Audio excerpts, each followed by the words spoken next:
Tout a commencé avec les jougs d'hiver. Les jougs d'hiver, voyons, tout le monde sait que les bœufs aussi se ressentent du frima et des pavés glacés et qu'aucun fer à bœuf ni crampon ne peut les empêcher de danser sur le verglas. Les pauvres bêtes se cabrent, se dandinent à contre-temps et finissent par s'empêtrer les cornes, c'est connu. D'où les jougs d'hiver faits pour s'adapter à la danse des bœufs et les empêcher de se garrotter. Tout cela se pratiquait en ancienne Acadie. Mais où trouver des jougs d'hiver à Boston? Et des jougs de cornes en plus, à la mode acadienne, différents des jougs à la mode anglaise, de garrot. Vraiment, il fallait être obtus pour imaginer que les Anglais disposaient de jougs de cornes.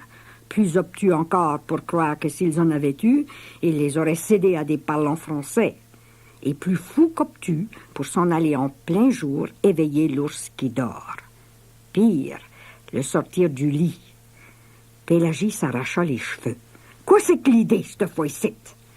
Cette fois-là, l'idée sortait des Alains, eux-mêmes sortis de la cuisse d'Adam et Ève, et qui avaient cru bien faire. Eh oui, Jean-Baptiste, on le sait que c'est l'intention qui compte, mais ça aide de la farcir d'un brin de discernement de temps en temps. Figurez-vous que le zélote, non content de réclamer des jougs étrangers chez un marchand du pays, aspergea son marchandage d'un flot de conseils divins de l'ordre de « Dieu est avec nous et hors de l'Église, point de salut ». Une doctrine qui eut pour effet d'échauffer la bile du presbytérien qui jeta le papiste hors de sa boutique à coups de pied au cul. Et là, sur les pavés verglacés de la place, chacun embrassant d'une main sa foi et de l'autre le col de son ennemi, s'engage dans un combat pour son église qui a vite fait d'alerter tout Boston. En moins de temps que Belloni le peut le dire, on voit le sang gicler, les dents sauter, les bras s'entortiller les uns dans les autres et les cris de « Nom de Dieu, arrêtez-les, ils vont se faire mal !» revoler jusqu'au ciel. Pierre à Pitre s'en vient en hâte quérir Pélagie qui accourt sur les lieux du combat pour découvrir la ville en cercle autour des combattants et qui crie « Hit 'em, Tom, hit 'em !» Des haines vieilles de 2 ou 3 générations surgissent de toutes les mémoires et de tous les cœurs.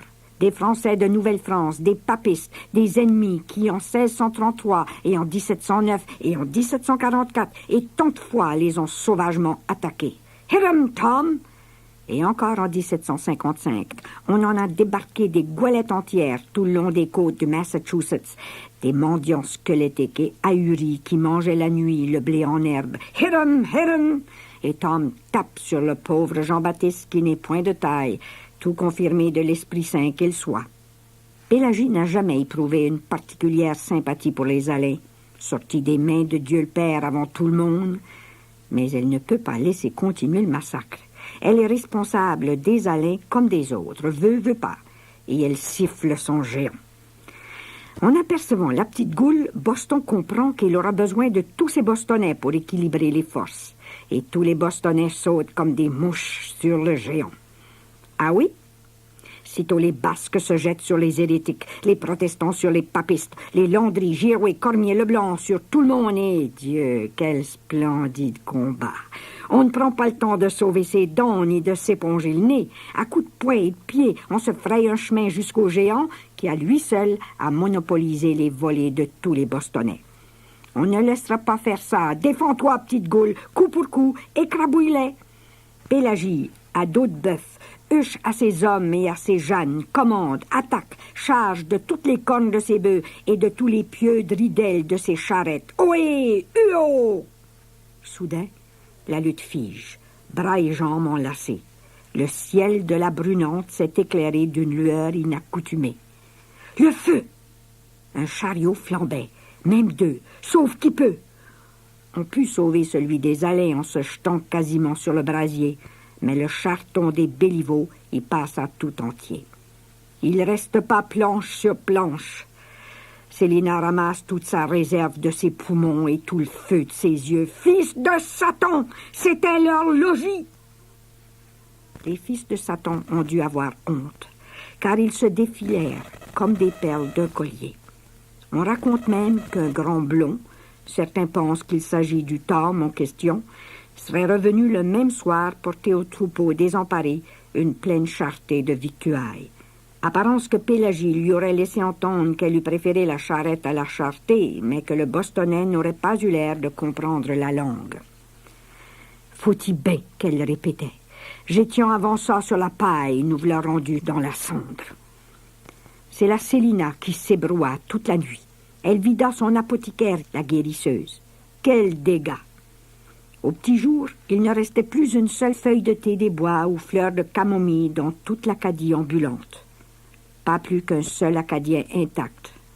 Mais comme devait dire plus tard un héritier, un peuple sorti des cales de Goélette du gouverneur Lawrence avec tous ses os peut bien sortir d'une prise de bec à Boston avec toutes ses dents. Et le lendemain, l'on procéda au dénombrement. Jeanne Aucoin se juche sur un tonneau et commence la crier. L'aïeul en premier, qui veut prendre dans son charton la pauvre Anne-Marie Françoise, veuve de Joseph Mathurin Béliveau, jadis de la rivière aux Canards. Anne-Marie Françoise qui n'a plus que sa peau tordue autour des os et ses grains de chapelet tordus autour des doigts. Anne-Marie Françoise, 74 ans, toutes ses dents, tous ses cheveux. Elle y met des formes, la girouère. Tout le monde connaît la vieille Françoise par son petit nom, âge et malaise compris. Mais on ne fait pas tous les jours en con, faut point se priver. Et Jeanne Aucoin renchérit. 74 ans de vie chrétienne, bon an, mal an, sans jamais geindre ou se plaindre de son sort. Je la prenons. Les têtes se tournent. Au Cormier, Anne-Marie Françoise montra du méchoui dans la charrette des Cormiers. Premiers arrivés, premiers servis. Merci, de rien. Après l'aïeul, les nourrissons. 2 anges du bon Dieu, fraises à vindus du ventre maternel le même jour. Une jolie paire de bessons comme on n'en fait plus, à prendre avec leur mère si c'est pas trop demandé. Une main se lève. Au Landry, merci. Ah, et à cette heure, qui veut de ce petit morveux? Un gamin sans malice ni méchanceté, un moussaillon qui pourra vous aider, Marguerite Bourg, à décrotter vos roues. Vous m'en reparlerez. Merci, merci, Marguerite à Pierre, à Céleste Bourg. Et l'on se passe le petit morveux à bout de bras jusqu'à la charrette de Marguerite à Pierre qui tasse ses propres rejetons un peu plus contre les ridelles. « Maman! » Puis viennent les jeunes filles en randonnion.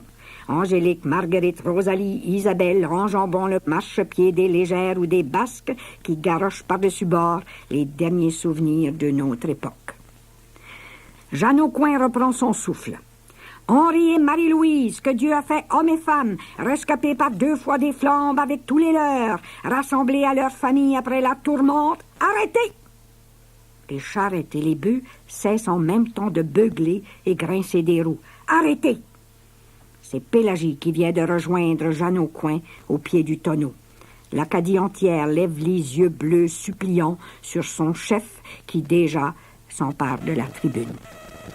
Elle prend une longue respiration, Pélagie, comme si tout l'air d'Amérique ne parviendrait plus jamais à étancher la soif de ses narines. Puis, embrassant tous les siens d'un seul tour de tête, « Nos pères avons vu une fois déjà leur famille déchirée et démembrée. Eh bien, c'était une fois de trop. Certaines d'icelles errant encore à l'étrange, se cherchant les uns les autres, et Dieu sait quand elles seront raccommodées. Ce que les barbares nous avons fait, sans le consentement de Dieu, j'allons point le faire aux autres. Henri et Marie-Louise, ragornez encore une fois les vôtres, et venez-vous-en dans ma charrette. Ça sera point dit chez vos descendants que j'avons nous autres mêmes démembré la seule famille que le roi d'Angleterre a épargnée, même sans le faire exprès. Et elle redescend de la tribune en se drapant dans sa cape comme un consul romain dans sa toge. Ce jour-là, on l'aurait eu couronnée de laurier, la Pélagie, si on avait été en saison. 3 jours plus tard, la caravane repartait vers le nord, un peu plus à l'étroit dans les charrettes, un peu plus lourde sur ses 36 roues, mais en chantant grâce à Dieu de n'avoir perdu aucun fils du pays dans l'escarmouche. Là-bas en mer, la nouvelle de la bataille de Boston s'engouffra dans les voiles de la Grand Goule, chavira sur le pont et atteignit Broussard dit Beau-Soleil en plein cœur. « Cap au nord, norois !» cria-t-il à son équipage. « Tous les hommes à leur poste !» Il était hors de lui, le Robin des mers, prêt à foncer sur Boston et mettre la ville à sac, prêt à faire subir le supplice de la planche à tout Bostonnais coupable d'avoir levé la main sur son peuple, sur les siens, sur Pélagie la bien-aimée. Pas de quartier pour les sans-cœurs qui s'attaquent à des sans-pays. Les vents et les marins eurent fort à faire pour calmer le capitaine plus furieux que les lames et plus fort à lui seul que son équipage au grand complet. Plus complet qu'à l'ordinaire même, plus complet que jamais auparavant, oui, Belloni. Une jeune recrue s'approcha avec aplomb du maître après Dieu. Beausoleil l'avait repêché en mer, le mousse, ou dans les îles. D'autres prétendent qu'on l'aurait presque arraché à la gueule du monstre marin qui sillonne depuis des millénaires les océans. Une seule chose sûre, il parlait français dans l'accent du pays. « J'ai grand envie de retrouver mon monde, qu'il dit à Beausoleil, sans calouettement des yeux et sans chatouille dans la voix. » Le capitaine regarda son mousse et se déraidit les mâchoires, petit à petit. « Ton monde, c'est point beaucoup de monde, » qu'il lui répondit. « Mais c'est point une raison pour t'en priver. » Puis à tout l'équipage, « Franc-Nord » qu'il hucha. « Le premier qui apercevra les 4 bœufs attelés aux charrettes aura double ration de pain durant 3 jours. » Le Franc-Nord ne devait pas suivre la ligne franche longtemps, car bientôt la Grand Goule dut piquer vers l'est pour contourner le Cap Cod, avec sa baie plus longue que la baie française. Boston se nichait là, au creux de cette mer, comme une garce endormie. De nouveau, Beausoleil baissa les yeux sur sa nouvelle recrue de mousse, le rescapé des eaux profondes, le dernier de sa race qui se cherchait des ascendants, et il avala le flot de bile qui lui montait à la gorge, le capitaine, et se détourna de Boston. Désormais, il ne songea plus qu'à rattraper les charrettes pour panser les blessures des affligés. Et qui sait, tenter une dernière fois sa chance? Ce qu'il aurait donné, le Beausoleil, pour entendre de la bouche de Pélagie, la Pélagie de son malheur, la Pélagie de son espoir, la Pélagie de ses longues nuits en mer, le seul cri qu'il espérait depuis déjà 5 ans. C'est le cri de la jeune recrue qu'il entendit, du haut de la hune. « Salem! Le port de Salem est à l'ouest quart sur Roi! » Mais quand Beausoleil voulut interroger le mousse, il le trouva en transe, comme une diseuse ou un possédé du démon. « Salem !» qu'il s'égosillait, comme si Salem l'avait mis au monde. Qu'il devait lui-même avouer un jour au fils de son fils. Ça lui avait été prédit qu'une ville des côtes du Massachusetts, une ville de la taille de celle-là, une ville aux toits noirs et aux lucarnes closes, lui rendrait plus que la vie. Ça lui avait été prédit par des sorcières qui murmurent dans les vents des marais la nuit. Et c'est le nom de Salem que chantaient les roseaux. Plus que la vie, tu dis? Quoi c'est qu'il y a de plus que la vie d'un homme? C'était là de sa lignée qu'il fit le mousse. Et le capitaine Broussard dit Beausoleil mit le cap à l'ouest quart sur Roi, à pleine voile. Les marais de Salem étaient inondés. « Ça passe point !» que cria Charles, jumeau de Jacques, fils de Pélagie. Mais son frère Jacques continuait de fouetter les bœufs. On avait vu pire et passé déjà dans des marais plus bourbeux. En Georgie, le long de la Savannah, puis dans la Caroline et en Virginie. Allons, poussez! En Virginie et dans les Carolines, j'étions moins de monde, et chaque roue de charrette avait encore ses 12 raies. Ça passe point que je dis. C'était la première fois que Pélagie voyait ses bessons de fils en désaccord et tirer chacun de son bord. Mauvais signe. Et elle sentit craquer les moyeux sous le poids. Que tout le monde descende, hormis l'aïeul et les nourrissons. J'allons essayer de passer à travers champs. Que les hommes portent les enfants sur leurs épaules, et les jeunesses poussent et halent, et les femmes lèvent leurs cottes et leurs cotillons au-dessus des genoux. Allez, ça passe, point! Ça ne passait plus. Fallait admettre ce qui est et ne pas s'obstiner. Pélagie s'épongea la nuque et la gorge. La mer s'étendait là, juste au-delà de ce marais inondé par le plus dur printemps du siècle. On n'en finissait plus de s'arracher à l'hiver pourri qui continuait de givrer les bourgeons et fendiller les jeunes pousses d'avril. On n'en finissait plus de sortir de la malédiction. Quoi c'est que les cris? Les vents, Pélagie, les vents de marais, le cœur de la bise, là où le nordais s'entortille dans le suroît. Les marais se lamentent sous les vents d'avril, tu le sais, Pélagie. Les vents? Alors pourquoi la catoune s'agite-t-elle comme ça, la face au ciel? Ça geint au loin, par-delà les butereaux, j'entends. La houle du large qui s'écrase sur les cailloux des côtes, c'est tout. La mer est forte à la mouvange des glaces qui dévalent du nord. Arrêtez!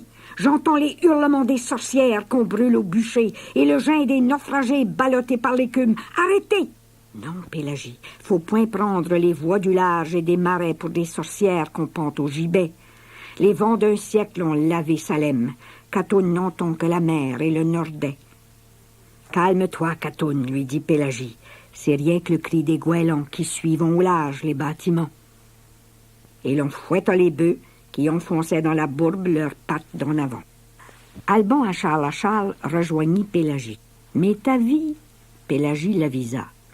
Mais il reprit. « Mais ta vie que je devrions virer de bord et essayer une petite affaire plus au nord-ouest. » Pélagie jeta un œil à la mer au-delà des marais et des butereaux. Le nord-ouest nous éloigne fortement de la route qu'elle fit. La route? Mais quelle route? Depuis Boston, on avait à peu près laissé la bride aux bœufs qui se flairait un chemin comme ils pouvaient dans les ornières labourées par la fonte des neiges. Ça fait que la route... Si je pouvais atteindre la mer, là j'en aurais une route. J'aurais rien qu'à nous guider sur les côtes qui mènent tout droit au nord. Alban à Charles s'attendrit. C'est vrai, faudrait peut-être espérer une petite affaire d'avoir dépassé les marais pour point prendre de chance. Nous éloigner des côtes? Comme c'est là, je risquons de nous éloigner de nos propres vies. Je pressens que... Il n'eut pas le temps d'exprimer tout son pressentiment, Alban Giroir, que la réalité leur sauta à tous deux à la figure comme une promesse accomplie. Les bœufs câlent, s'enfoncent, beuglent à son égoncier, entraînant la charrette de tête, celle de Pélagie, dans la terre mouvante. Sauvez les nourrissons et la vieille Françoise! Avec un délai de la charrette! Mon Dieu, arrêtez la terre de bouger comme ça. Retenez les roues de s'enfoncer. Pour l'amour, mon Dieu, bloquez les roues. Durant ce temps-là, en mer, un jeune mousse du haut de la hune criait à son capitaine. « Les charrettes!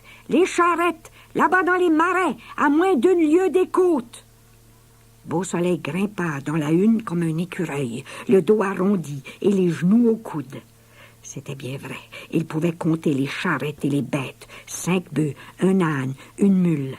Le mousse, dernière recrue de la Grand-Goule, recevrait sa double ration de pain durant 3 jours. Le quartier-maître avait l'oreille fine et fut le premier à entendre les cris. « Écoutez, il se passe des choses étranges là-bas. » T'as la bise dans les ouïes, second, où quelqu'un nous appelle à la fête. Quelqu'un nous appelle si fait, mais point pour la fête, capitaine. Ferlez, vite! Et la Grand-Goule ferla ses voiles sur les vergues, manœuvra entre les barques et accosta au port de Salem comme un bâtiment de secours. C'est Catoune la première qui aperçoit la Goélette, ou entend sa vache marine, ou sent l'odeur saline du pays. Elle s'accroche aux jupes de Pélagie et la traîne jusqu'à la colline, au fait du monticule de pierre des champs. Dieu soit loué, que soupire Pélagie, qui n'a pas cessé d'invoquer le ciel de toute la matinée. Déjà, on voit approcher les hommes de mer dans leurs bottes de cellieux, les larges épaules ramant sur les nuées qui flottent au ras des roseaux. « Ouh! Ohé! Dépêchez-vous! À nous! » Les marins rament des 2 bras dans la mince couche de brume que le vent déjà disperse. Puis, à mesure qu'ils approchent des charrettes, grand Dieu! Pélagie se fait un cornet de ses mains et crie à Beausoleil de ne pas aborder la charrette franc-sud-est, que la bourbe est trop molle. Faites le tour par le nord. Beausoleil mesure les 500 pieds qui le séparent de Pélagie et n'a pas envie de faire le tour. Il s'avance, il cale, mais il s'avance, et soudain, rendu à portée de voix, « Je rapporte des vieux pays un présent à l'un d'entre vous. » Un présent des vieux pays? À qui? Et plantant ses poings sous les aisselles de son plus jeune mousse, il le soulève de terre et le montre aux charrettes éberluées. « Il a nom Béloni, fils de Thaddée, fils de Béloni, sauvé des eaux. » Le ciel lui-même a dû ce jour-là enregistrer le cri du capitaine Beausoleil Broussard, puis le renvoyer rebondir à la tête de Bélony le Vieux, qui le reçut comme un coup de pied au ventre. Si jamais un homme, depuis le début des temps, a éprouvé l'ombre d'une douleur de l'enfantement, c'est le Bélony de la Charrette. À 100 ans, ou presque, il venait de mettre au monde sa lignée. Et Pélagie eut le temps de voir une larme filer le long de la joue droite du vieux, la joue droite de la chance et du bonheur de vie. Elle eut tout juste le temps de suivre la larme jusqu'à la barbe, car au même instant, une clameur s'élevait au-dessus du marais. Les bœufs! Les deux bêtes que Charles et Coco s'ingéniaient depuis le matin à distraire et à calmer. Grouillez pas les bœufs, grouillez pas surtout, j'allons vous aviendre de là. Les pauvres bêtes, n'en pouvant plus de se retenir et de s'empêcher de caler, lâchent soudain la bride et prennent le mort aux dents. Leurs pattes flottent et ne touchent plus le fond solide, tout bouge en dessous, la terre elle-même s'enfonce avec les bœufs. Pas le géant, laissez point le géant approcher de la charrette, il est trop pesant. Non, petite goule, n'y va pas, tu ne ferais que t'embourber et embourber les bœufs et la charrette. N'approche pas, petite goule. Vas-y, Pierre à Pitre, tu flatteras toi. Non, hurla la boiteuse, vous l'envoyez à sa perdition, sans cœur.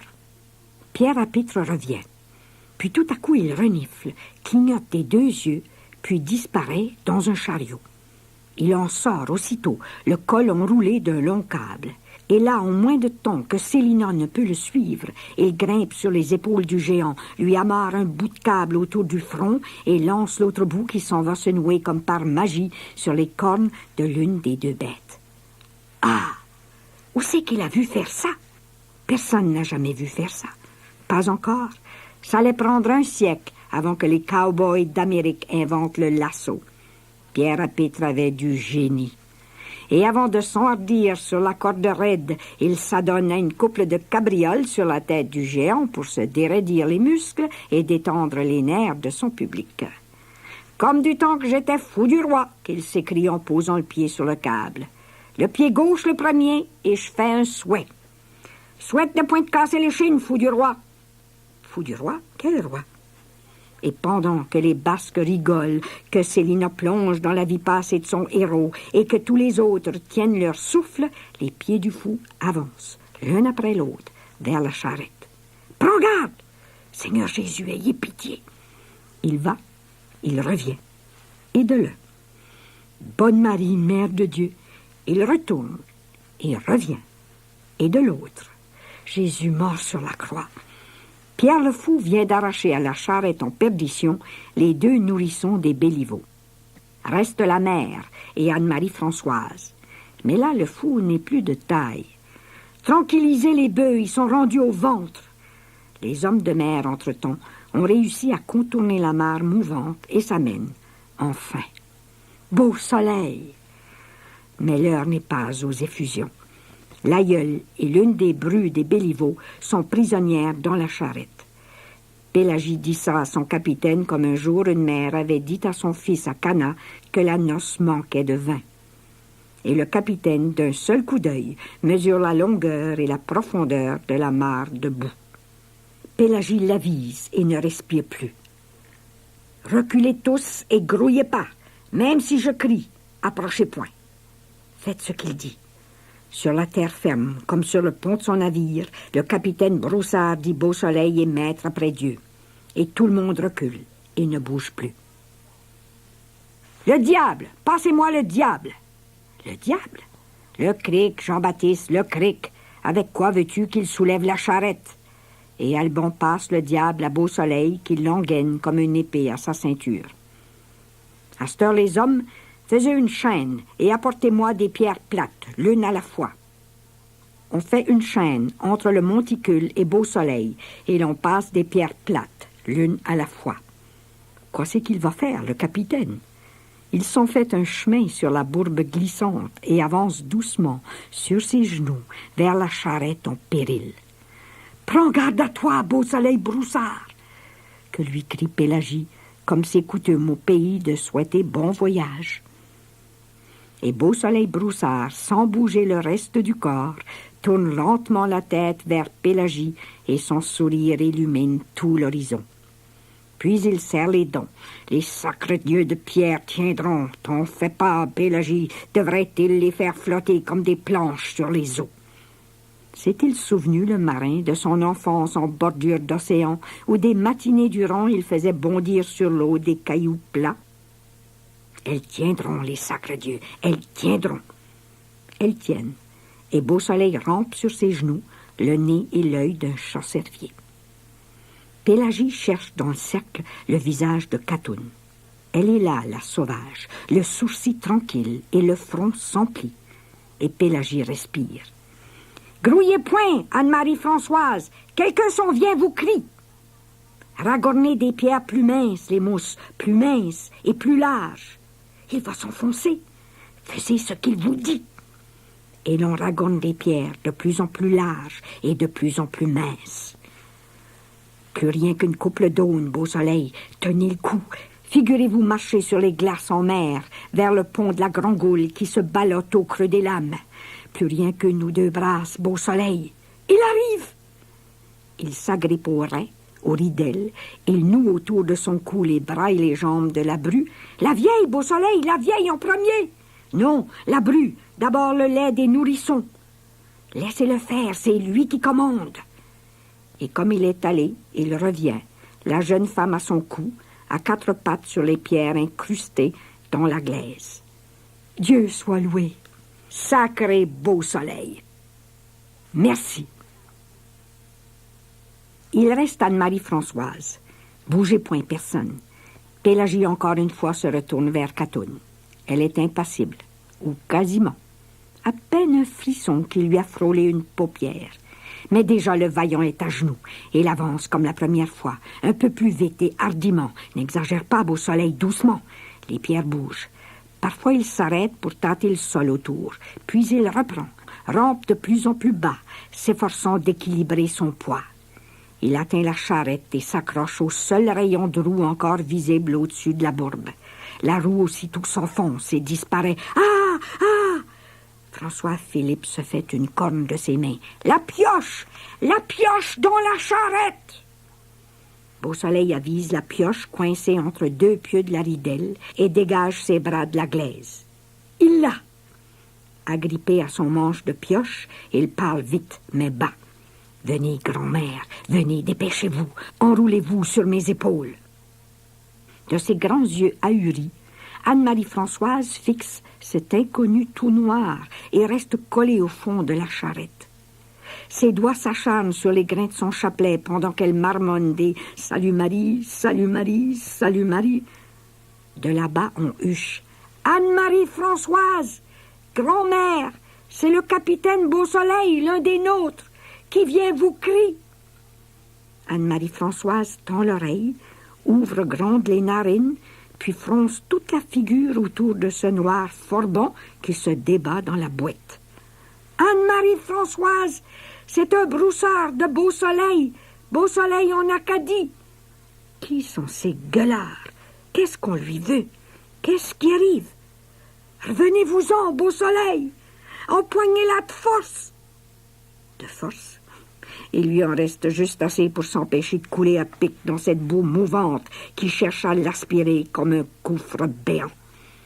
Faut point que la vieille se cabre trop longtemps. Faut point. Françoise, Françoise, pour l'amour de Dieu. Pour l'amour de vos enfants. Ses enfants? Mathurin et Marguerite? Qui s'en vient lui ramener ses enfants? Elle penche le torse sur Beau Soleil et s'informe. Vous avez connu Marguerite? Les Anglais l'avant amenée avec 3 de ses enfants, petit Pierre, Joseph et je sais plus. Venez, Françoise. Et Mathurin, vous l'auriez point aperçu au large du Cap de Sable? Il est point rentré. On dit qu'il a péri en mer. Vous l'auriez point vu? Oui, sûrement. Il avait une médaille au cou, Mathurin.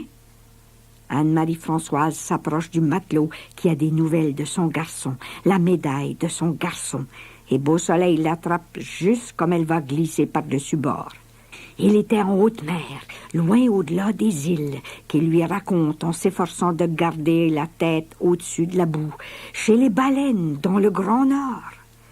La vieille se laisse ainsi emporter, couchée à plat ventre sur le dos de Beau Soleil qui lui conte son fils en rampant sur les pierres mouvantes.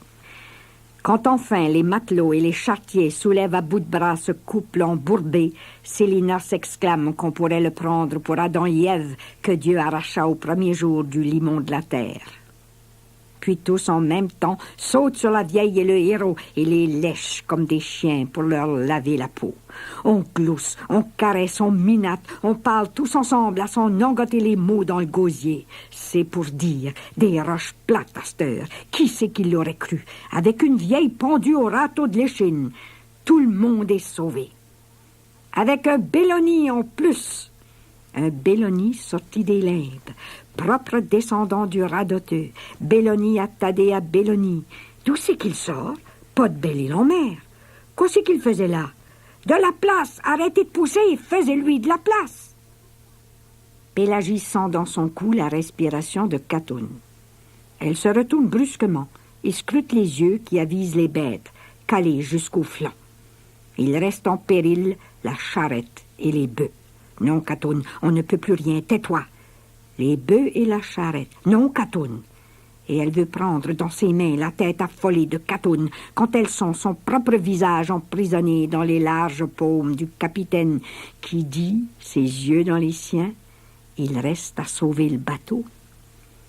Elle n'a pas le temps de s'agripper à lui, de lui barrer la route. Il a déjà sauté sur la première pierre et s'élance comme un cheval au galop. Il ne rampe plus, Beau Soleil Broussard. Il court, il vole d'une pierre à l'autre, ses bottes frôlant à peine le sol mouvant. Belloni le vieux, qui de toute la matinée n'a détaché les yeux du rejeton que le ciel, comme une plaisanterie, lui a garoché dans les bras, se distrait un instant de son héritier et ouvre la bouche devant ce chevreuil qui fonce là-bas sur l'ennemi sans crainte du danger. 3 fois c'est trop, capitaine. Faut point tenter le destin. Faut point tenter la mort qui a en poche les 3 dés, l'as de pique et le 7 de carreau. Jeanne au coin se serre contre la bourgeoise qui agrippe le bras de la boiteuse. Et les Alains, à leur insu, s'approchent des Landry et des Bastarache. Les clans se pressent les uns contre les autres, enterrant leurs coffres, leurs violons et leurs crucifix. On ne voit plus qu'une charrette attachée à une paire de bœufs barbotant dans une mare de boue et qu'approche dangereusement un intrépide capitaine. Dangereusement, oui, Beau Soleil Broussard, reviens, ne sois point trop courageux. Mais l'intrépide a puisé son courage dans les prunelles sans fond de la femme de sa vie. Et il vole au bout du monde. D'autres avant lui ont plongé dans les eaux ténébreuses pour une bague. Une chanson de son pays le raconte. Il ne fera pas moins que les vaillants chevaliers des chansons, Beau Soleil, pas moins.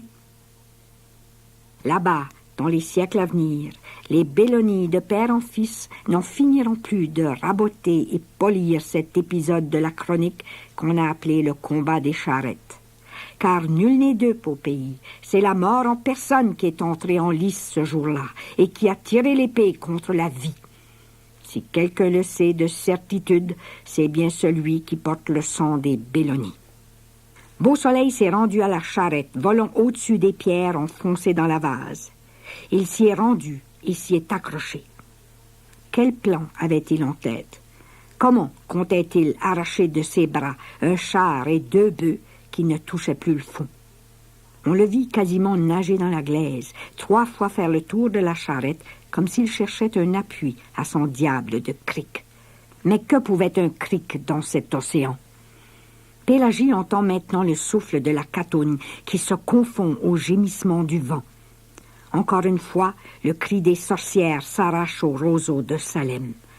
Vous, vous. Pélagie enfonce ses griffes dans les épaules de Catoune. Arrête, grouille pas, arrête de t'agiter. Catoune n'entend ni les supplications de Pélagie, ni les cris des charrettes. Elle n'a plus d'oreilles, plus d'yeux, rien que des pores béants par tout le corps, des pores qui engloutissent les ondes qui flottent entre terre et ciel. Ah! De toutes les gorges est sorti ce « ah ». Beau Soleil a glissé. Il est coincé entre la charrette et les bœufs. Il se débat, il s'agrippe, retombe. Non, petite Goule, n'approche pas. Arrêtez-le. Laissez-les faire surface, attendez. Mon Dieu, prenez pitié. Il remonte, cherche à détacher les brancards, caresse la croupe des bœufs. Ayez pitié de nous, dit Jésus. Soulève un brancard, l'appuie à la ridelle, fouille la boue pour trouver l'autre. Hi! C'est le cri de Belloni, le premier cri de Belloni le Vieux depuis le jour fatal du grand dérangement où il avait perdu tous les siens en une seule lampée des eaux. Depuis, il n'avait eu que de faibles jets ou un clignement de l'œil à l'endroit du destin. S'il était encore en vie, à quasiment 100 ans, c'était pour rentrer sa charrette au pays et rendre leur âme à ses rejetons. Quant à lui, le vieux, il les avait rejoints depuis longtemps. Mais aujourd'hui m'agace, il y a du nouveau, qu'il dit en avisant de tous ses yeux et toute son âme le petit pont de bois là-bas, au-dessus du ruisseau. Un pont de bois bombé, étroit, qui résonne d'un bruit sourd que seul entend Belloni. La charrette de la mort. Pélagie avise le vieux et comprend. Elle est là, la faucheuse. Elle ne pouvait pas rater une telle occasion. Elle qui, durant 20 ans, s'est nourrie de la graine du pays, voilà qu'elle s'en vient humer l'épi, les racines enfoncées dans le limon entre terre et eau. Elle ne dit pas un mot à Belloni, cette fois à Pélagie la charrette. Elle l'avise, ses yeux vivants plantés dans des yeux d'outre-tombe. C'est la 3e fois qu'il cale, beau soleil. Le groupe se serre contre le géant à l'écraser. Belloni continue à fixer le petit pont de bois. Soudain, le géant s'ébroue. Il semble bien que c'est lui qui conçut l'idée. Ou peut-être François-Philippe Basque, qui le premier s'est jeté à plat ventre dans la vase. Les hommes ont vite compris, et chacun, marchant sur le corps de l'autre, s'aplatit à son tour de tout son long sur la bourbe. Des pavés humains, s'il vous plaît, des corps vivants pour paver un chemin au géant. Et le géant, tout nu, sautant d'un dos à l'autre comme un draveur sur les billots, s'élance vers la charrette. Belloni avise toujours le pont de bois. Catoune, à l'écart, chante la mélopée du vent, mêlant sa voix incantatoire à celle des sorcières qui, petit à petit, se laissent apprivoiser. Seule Pélagie se tait.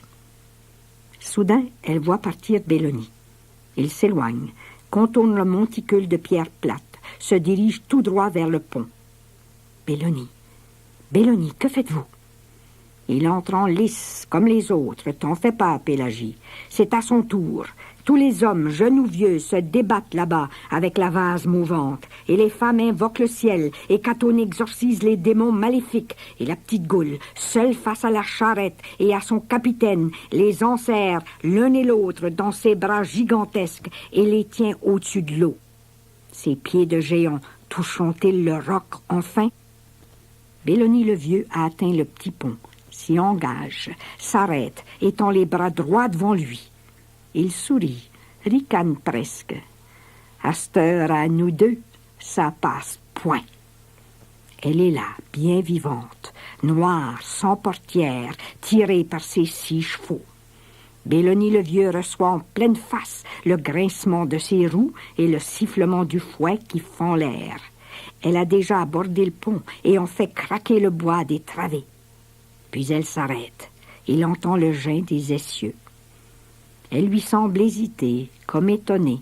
« Toi, Belloni, le fidèle Belloni? »« Pas c'est celui-là, qu'il dit. »« Tout le monde est mortel, le vieux, même celui-là. Pas aujourd'hui. Je ne distingue pas aujourd'hui d'hier ni de demain. Je suis hors du temps. Faut faire une petite exception pour lui, qui a une mission. Tous les hommes ont une mission. La sienne est faite. Pas achevé encore. Il lui reste du monde à rentrer au pays. Et il lui fallait se hâter. On ne retarde pas son heure. Une toute petite heure, une toute petite tranche de vie, par pitié. Pitié? Comment tu dis? C'est vrai, tu connais pas. Mon défunt père m'en avait prévenu. Ni cœur, ni raison qu'il avait dit, méfie-toi. Ton père était un sage. Très peu de gens me connaissent bien. Faut dire que tu joues pas toujours franc jeu. C'est malaisé de t'approcher sans y laisser sa peau. Hé, hé, hé. Tu prends donc plaisir à ta méchanceté. Tu as jamais une seule fois essayé d'être bonne? Bonne? Tu connais pas ça non plus. Ça sert à rien. Il ne me reste plus rien qu'une carte. Laquelle? Le coquinage. Je m'en vais te prendre de biais. Essaye pour voir. C'est déjà fait. Comment? Hi! Hi, hi. T'as trop perdu de temps à placoter avec moi, vieille garce. Durant ce temps-là, le beau soleil t'a filé entre les roues. Regarde là-bas dans la mare. Elle a la tête au-dessus de l'eau, ta victime. C'est la petite goule qui la soutient. Même toi, j'ai réussi à te distraire une seconde, une petite seconde. C'est tout ce que ça prend pour se glisser entre le temps et l'éternité. Hi, hi. La charrette apparence, on aurait eu qu'alouetter. Pélagie contemple la scène de loin. Elle distingue fort bien le Belloni, les bras tendus et les reins cambrés, comme c'est l'arc-bouteille l'horizon. Elle devine le reste.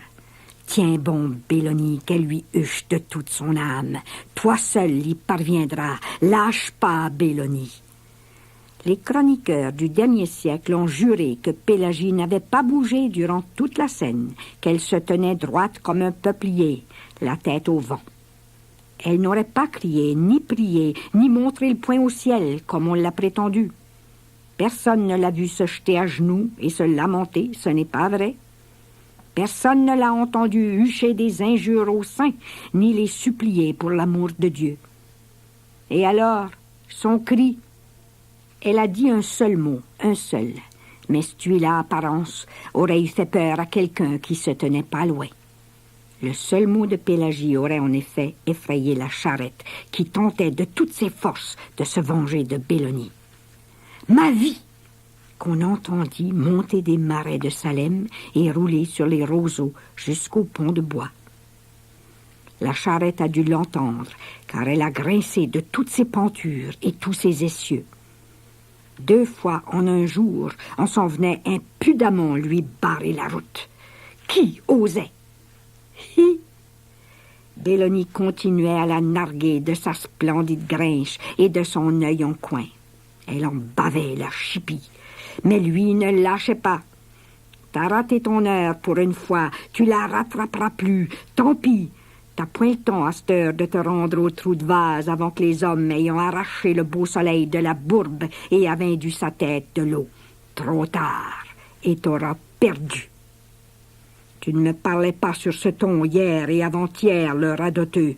Tu avais bien besoin de moi pour ramener les tiens au pays. Hier et avant-hier, ce n'est pas aujourd'hui.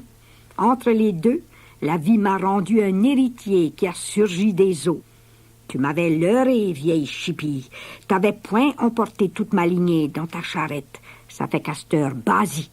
J'ai plus besoin de toi. Et si mes roues te passaient sur le corps par accident? La lignée est assurée sans moi du m'échouer. Gêne-toi point. C'est tout le trouble que tu en ressens. Voyons, Vaurienne, as-tu oublié que je vais sur mes 100 ans?